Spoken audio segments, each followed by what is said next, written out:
Welcome back, everyone.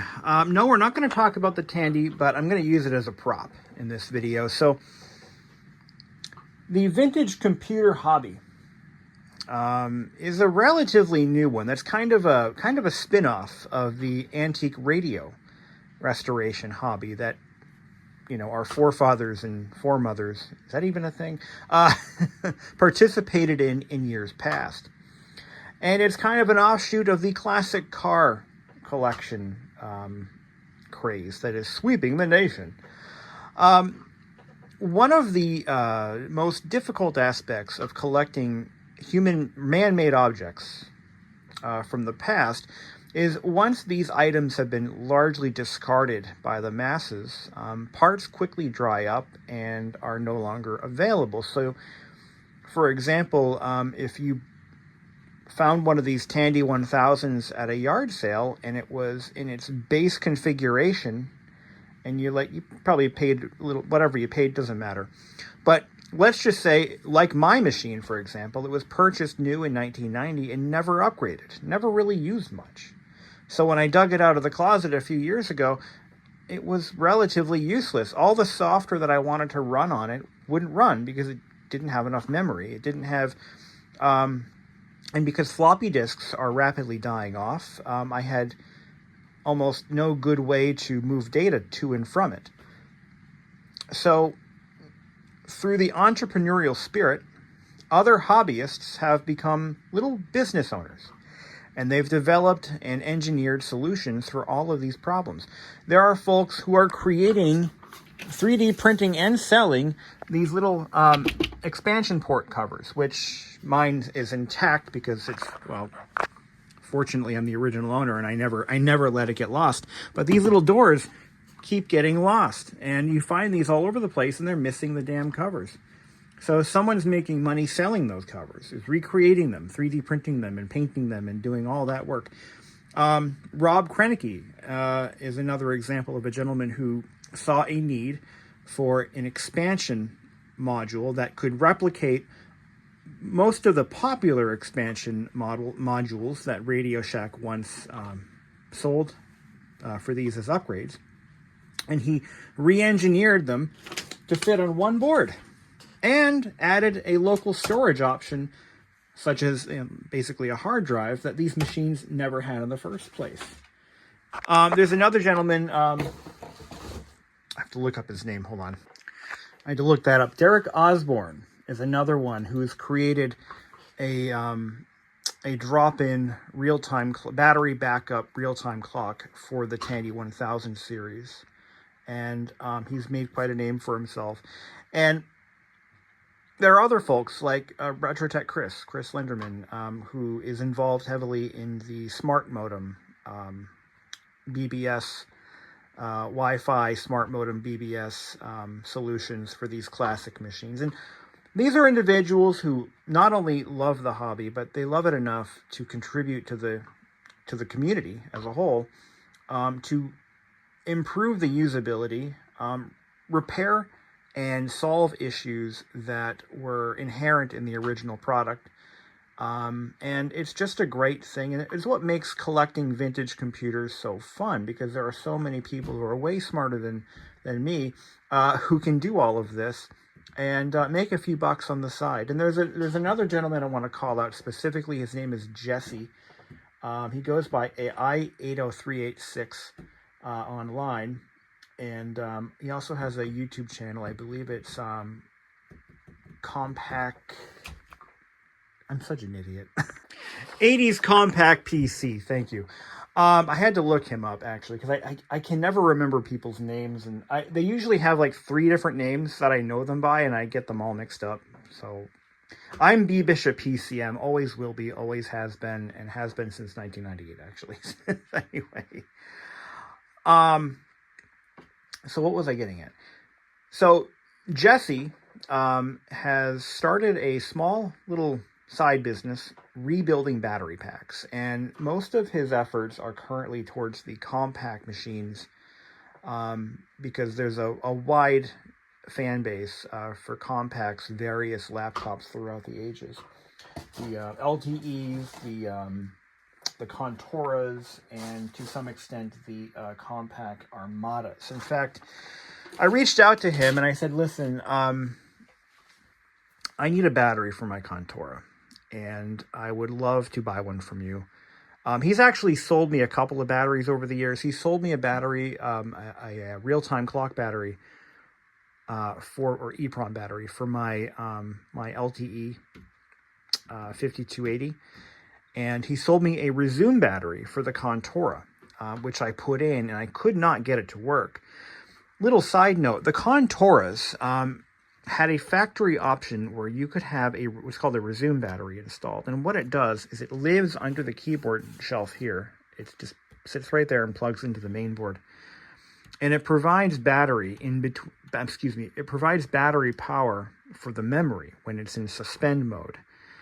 So you can change the battery out without shutting it down. Let's say you're on a flight and you've got a backpack full of batteries, which would not raise flags today at all. Wink, wink. But you could swap your battery out and just continue working. It's actually kind of a neat option.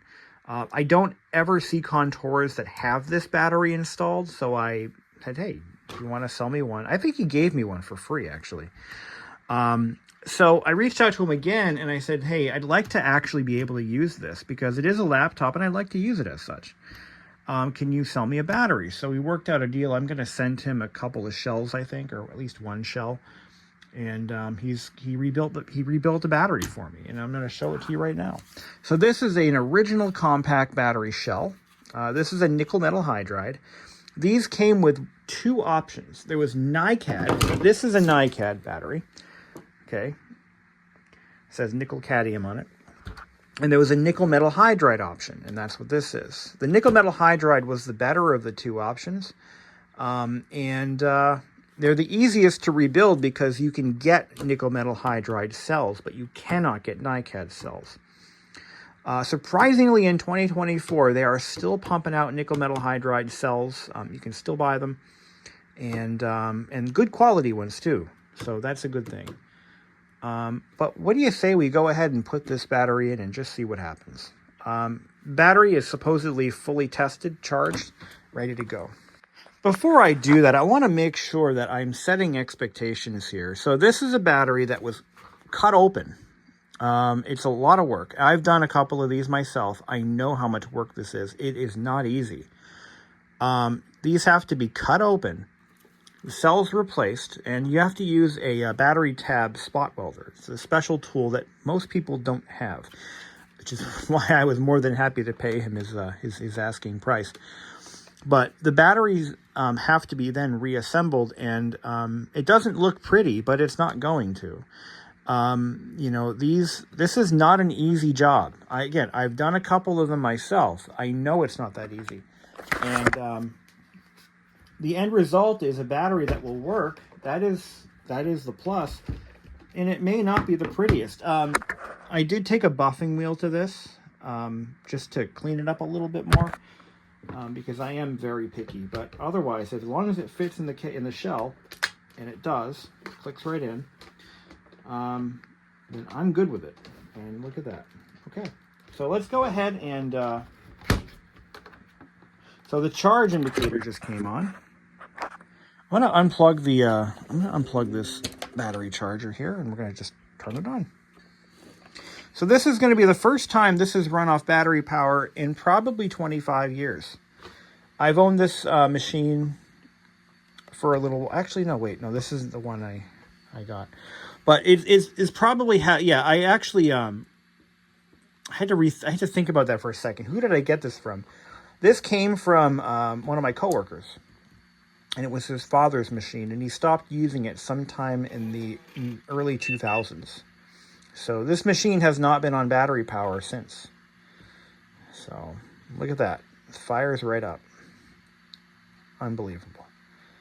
Just like it did back in 1993 when it was new. Unbelievable. So, and there you have it. Now, one of the things that I like about Jesse is he definitely... I love this. So he put instructions. So he actually is selling these batteries. He's rebuilding them. He's not going to, if you contact him, he's going to need a core. He's going to need you to send him his old battery. In fact, I have to send him one of my two. Because they don't make these shells anymore and they're hard to find. But just like that, we have a functioning battery. Now this does not, I don't think this has a battery indicator. Yeah, it does. It does. So this is our battery indicator and this is our power management. It's high, use your arrow keys. This is battery conservation mode. I don't know what that means. Okay, here we go. See the water? It's probably middle of the road. That's full drain. We'll put it on full drain. And it should suspend to battery if I... what does F7 do? Oh, there's my battery indicator. Okay. Almost a full charge. So the original battery was only 2200 milliamp hour, and he put in 3800 milliamp cells. The nickel metal, or the NiCad battery, does it say? 1.7 amp hour. So that's 1700 milliamp, I think. And this one is a replacement. It's also a 1700. So I'm going to hang on to this one because I may want to rebuild this one later down the road. But I'm going to send him this one in his original box, just as he requested. So, it tells me, all models, you'll need to charge your battery fully before using it. Whoops. Some models need to be calibrated. If your system is not reading 100% charge but states a full charge, it will require calibration. Now, if you look at the Contura first gen notes, there is no utility from Compaq to handle calibration. The easiest way to calibrate these batteries can be achieved by using the system until it turns off. That is very true. When the laptop shuts off, charge it to 100% and repeat the calibration process. The original batteries were 2200, unless you had the NiCad, which was only 1700 milliamp. Yeah, there it is. Energy Plus used to be a big company for laptop replacement batteries. I remember seeing their products everywhere. Not anymore. Times have changed. The times have changed. No. That's another thing I want to talk about for a moment. So people get angry. Like, I have people coming to me at work. My laptop battery only lasts 3 hours. I'm like, if only you knew. And the laptop is like 5 years old. Now, if you know, you know. Laptop batteries, way back in the day, were only good for up to maybe 2 hours. Brand new. Brand new. 2 hours if you're lucky. They were so bad. And they were only good for maybe 1 or 2 years. After that, if you were using them, they were done. They were depleted, blotto, blammo, dead ski. Times have changed. Battery technology has improved. Now, now the nickel metal hydrides, those would get about 3 hours when they were brand new. Like this one will probably go about 3 to 4 hours. I'm estimating maybe three. But it's a little bit bigger than the original pack, so that might be a factor too. It wasn't until lithium ions came on the scene where we started seeing battery numbers in the 4, 5, 6 hour range. And again, that was when they were new and they would deplete very gradually over time. My original MacBook Pro that I bought in 2011, I got 6 years out of that original battery pack and it still lasted over 4 hours. I mean, that's crazy. But these things, I would regularly find laptops that were only 2 or 3 years old in the trash, and the batteries were toast. They weren't in the trash. I was buying them off of eBay, which today is now basically the trash bin. But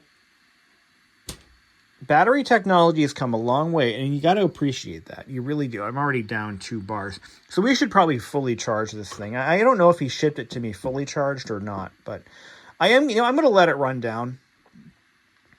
Another thing I want to point out is if you're new to this hobby and you're just getting you're a younger person, probably in your 20s or 30s, you might not remember when batteries required very specific care to keep them optimal. I'm going to talk about that right now.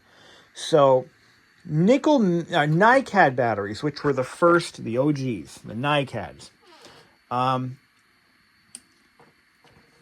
We're going to just skip over the sealed lead acid that was used in the original Mac Portable because those are special. But the original NiCads, you had to run them to the ground until there was nothing left. You run them to the ground every time you charge them. And you charge them to the fullest extent of the law, and then you run them into the ground. And the reason you want to do that is they would build up, it was called a memory effect. But what would happen is the battery would last its longest if you were literally doing that. My first electric drill, I had to do that. I had to run it until it wouldn't move anymore and then charge it. Nickel metal hydride, more or less the same, but they would last a lot longer. Nickel metal hydride, I believe, had the worst memory effect, which is what this is. But if cared for, they would last quite a long time. Longer than NiCads. Lithium ions and lithium polymers. I know the lithium polymers are more sensitive, but lithium ions, they generally don't have that memory effect problem. And when you start seeing a decrease in... Now, the memory effect, let me talk about that too. The memory effect was, it would... let's say you charged it up and you used it for like 20 minutes a day. And then you charge it up 20 minutes. Charge it up. Well, eventually that battery is going to only last 20 minutes. Unless you really deep discharge those cells. Someone will chime in, I'm sure, in the comments and give more accurate information. This is just what I remember, and it may not be completely accurate anymore. Now, modern-day lithium polymers are a different animal. You're not supposed to discharge them below a certain percentage. It depends on the size of the battery and what it's used in, but you generally don't want to discharge it below a certain threshold. And, to that point, it's better if you don't fully charge them. Think electric car batteries, for example, like Teslas and Nissan Leafs. Is it Leafs or Leaves? Anyway. You want to make sure that you're not running it to the ground. Because you can actually blow out you can blow a cell out by doing that. When you go to recharge it. That's, from what I understand, it's a thing that can happen. You can just blow the pack. But it doesn't, it does shorten the life, for sure.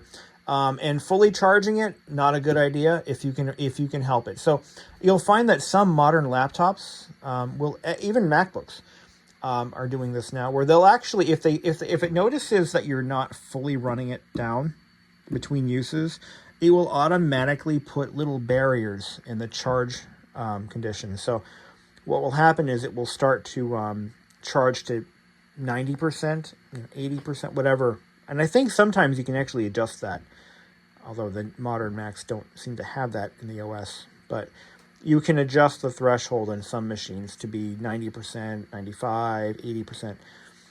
If it's being used as a desktop, that's a good idea. Maybe even lower it down a little further. Just keep the battery in like a half-charged state. And some devices have built-in protection, like my iPhone, for example. If it gets below a certain percent, it keeps a bit of a reserve charge in there. So if you're using it for 911 purposes, it will actually use that reserve charge. But it will not allow you to power the device on for any other purpose if it is below a certain threshold. And I don't know what that threshold is. I think it's 5%, but anyway. That's enough yammering for now. Thank you, Jesse. The battery did arrive, and it is safe and sound and running my laptop. Thanks again, dude. You you keep it up. And if you want to put your put a comment down, I'll approve it to get information out to people if they need to contact you for battery work. So more than happy to support a fellow entrepreneur. Thank you very much.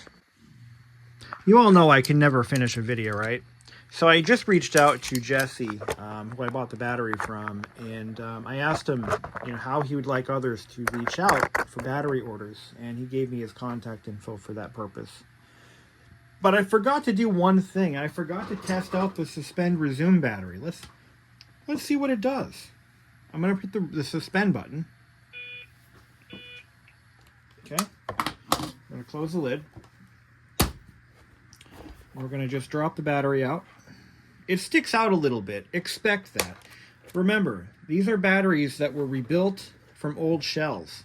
It's not going to be perfect. As long as that expectation is respected, you'll be happy.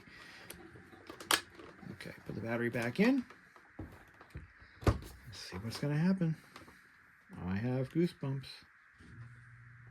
Oh, I don't think it worked. No, I don't think it worked. Yeah. Maybe, you know what? It's possible that it has to recharge with the battery in it. Could be one of those deals. So that didn't work. It should have just popped right back on again, but well. I'm going to run her to the ground, and we're going to put a charger on it and just kind of see what it does. So,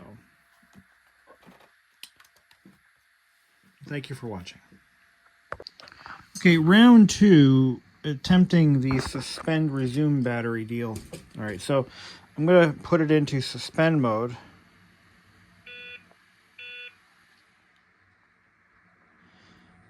Okay, so blinking light, we're in suspend. Now I let it charge with a good battery in it.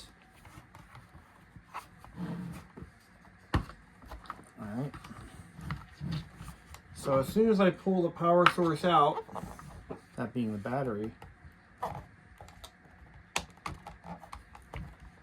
nope, toast. So the suspend mode, it doesn't do anything. Either that, oh, come on now, get in there, you. There we go. It's possible. Yeah. I may need to do, geez, I don't know. This is not a machine that was originally equipped with that feature. It was added by me later on, but it should still work. It doesn't work. The suspend resume doesn't work. The battery, that is. And the battery's supposedly charged, like I tested it, so there should be some power in there. I don't know. I have to do some more homework on that. Like, what does one have to do to make that work? Or I'll just take it out because it wasn't quick. Not a factory option on this one. But, is there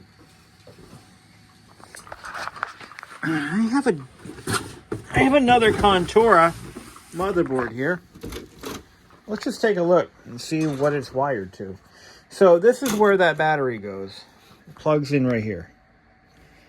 There's the interconnect board, and the battery sits right in that region. And like maybe there's a jumper. We need to change. No, I don't think so. It just doesn't work. Oh no, this is the did I say interconnect? I meant the control board, like power, suspend, light, LED status. And this is for additional RAM, I believe. Yeah, here's the back side of that board. Same motherboard. I think this is a good board too. I don't remember if this is a good one or a bad one. But I saved it, so it must be good. Well, can't blame me for trying, but hey, we have a functioning battery now, so that's something. It's already down by half a bar. I'm going to let it run full bore.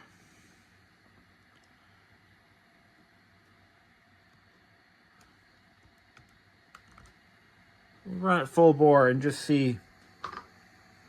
Let's just see how long it goes.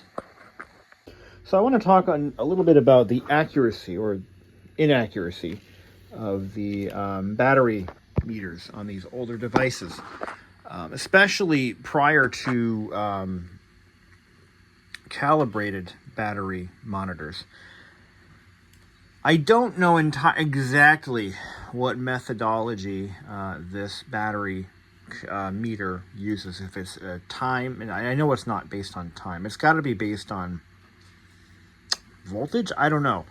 Or if it's taking measurements of the battery's current capacity every so. I really don't know. That's kind of a mystery to me, and I'm going to be straight with you guys. I don't know how that's determined. But what I can tell you is this laptop has been running at a little less than 50% capacity, battery-wise, for about 3 hours. I think I turned it on a little after 4 o'clock. It's now 25 minutes to 8, and it hasn't budged. I'm running it on full power. That's hard drive on, full brightness, full everything. Constantly. The entire time. So that tells me that the battery's power meter, the reserve meter, whatever you want to call it, the gas gauge, is terribly inaccurate. And that is not a fault. So if you have a battery rebuilt for something like this, understand that you're going to get wild and wacky results out of your battery meter. That's just how it goes. And yeah, that's it. There's nothing you can do about that. I wanted to run it to the ground and then give it one full strong charge before I really start taking this thing to Panera Bread or whatever I decide to do with it, and see if anybody notices. I'm going on a cruise in about 3-ish weeks. And I've toyed with the idea, for the hell of it, just bring one of my vintage machines, just to pretend like I'm reading the news or something on it. I don't know. I've toyed with the idea. I'm not going to do it. I don't need the distraction. You know, I don't need the distraction. I don't need it, sitting and taking up space in our luggage in our cabin. But it would be funny just to pop it on a table somewhere on the ship. We're going to be so busy with activities that I don't think there'll be any need. I'm not even bringing a laptop, just to clarify that. But I have thought about it. Anyway. So this thing's still kicking. Yep. That's that. Anyway, I'm rebuilding a stereo right now. So when that's done, it'll be about 8 o'clock by the time I'm finished. We'll see if it's still running. It's 8 o'clock, still going full bore. I don't know how much time. So I know it was running at least by 5 o'clock. It's 3 hours, and it's still. Look at the battery monitor. Still at 2 bricks. Golly gee willikers. That's pretty impressive. Don't always believe your battery gauge. And that's why the battery gauges back then were pretty useless, because they would do that. Even on a new battery, it would drop, boom, boom, boom, boom, and then just stay there. They were so inaccurate.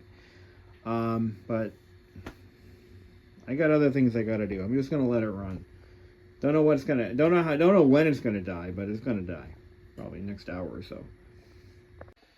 Just for the record, it's now 8:45 and we still have 2 bars.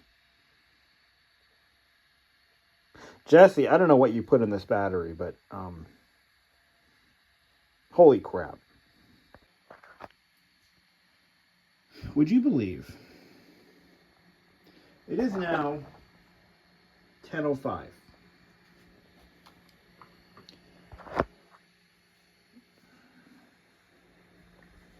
Um,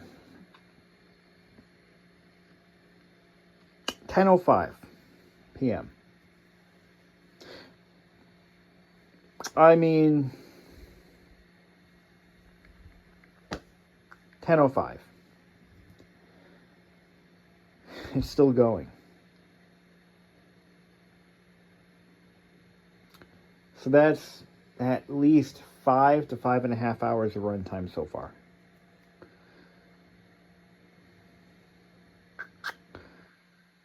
Holy crap. So it's now 10:30 and I'm finally getting a low power warning. Multiple low power warnings. I think I'm going to go on a live video. Tune in. You might enjoy it. Until then, I'm going to just look. I'll probably get another 20 minutes out of this battery, realistically. So definitely check out Jesse. I'll put his info in the in the description of this video, so you guys will get to see that. And reach out to him if you need battery rebuild work on your vintage machine. He does good work, and he's a great guy. So support the entrepreneurs, because they're the ones that are helping to keep this hobby alive for all of us.